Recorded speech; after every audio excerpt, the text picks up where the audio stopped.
education sector, and cognizant of the surge in the rate of infections across the country, the Ministry of Education shall jointly, with all the stakeholders in the sector, today, but no later than tomorrow, notify the public on the resumption of the 2020 academic calendar for basic education as well as tertiary institutions.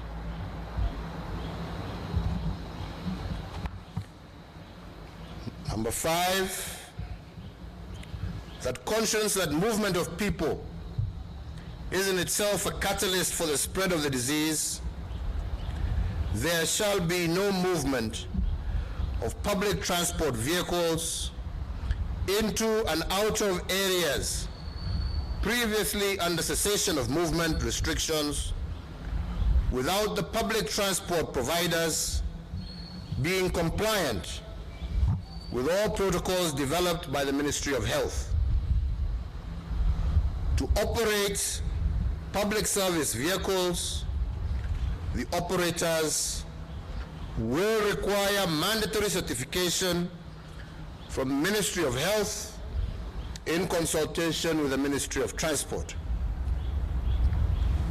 Number 6, that local air travel within the territory of the Republic of Kenya shall resume effective Wednesday, the 15th of July, 2020, and again in strict conformity with all applicable guidelines and protocols from both the Ministry of Health and our civil aviation authorities.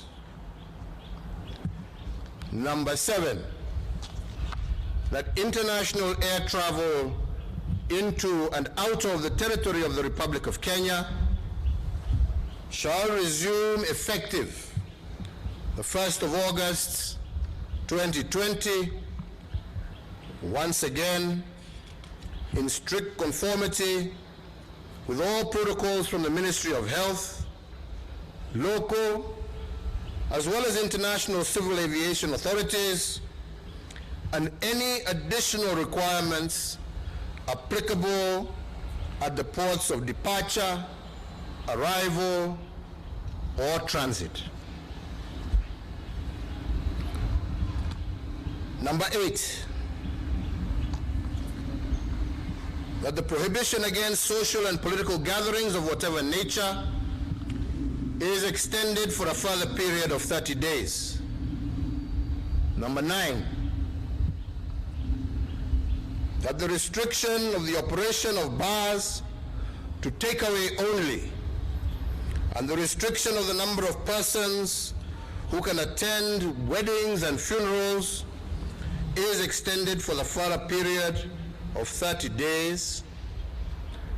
And 10, that the Ministry of Health, in conjunction with the Ministry of Industrialization, Trade and Enterprise Development, shall establish protocols for the resumption of the importation and sale of imported second-hand clothing. Fellow Kenyans, as we implement the phased reopening,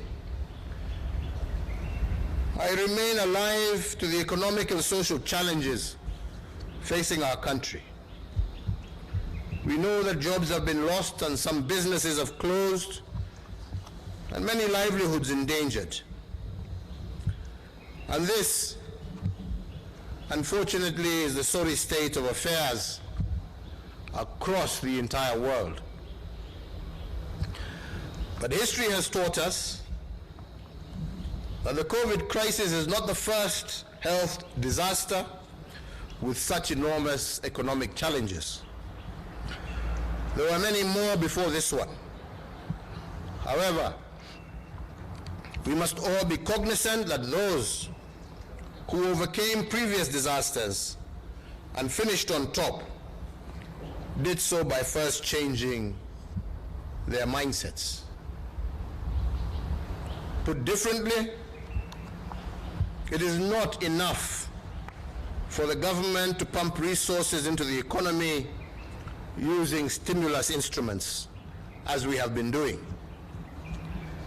Such efforts will undoubtedly go to waste if people do not co-create solutions with the government. Those who overcame previous disasters in history did so because they acted as one. The people and their government entered into a joint venture in order to conquer the challenges that they had. This therefore means that for us to revive the economy, reopen and remain open, the government and all citizens must pull together. Today, fellow Kenyans, I've invited you to exercise civic responsibility towards each other. But I do not want you to exercise this responsibility in the fight only against COVID-19. I want you also to have a shared responsibility with government in reviving our economy. And for us to do this, we must first, as I said before, change our national mindset. We have the opportunity to stitch a new national mindset and chart the future that is ahead of us.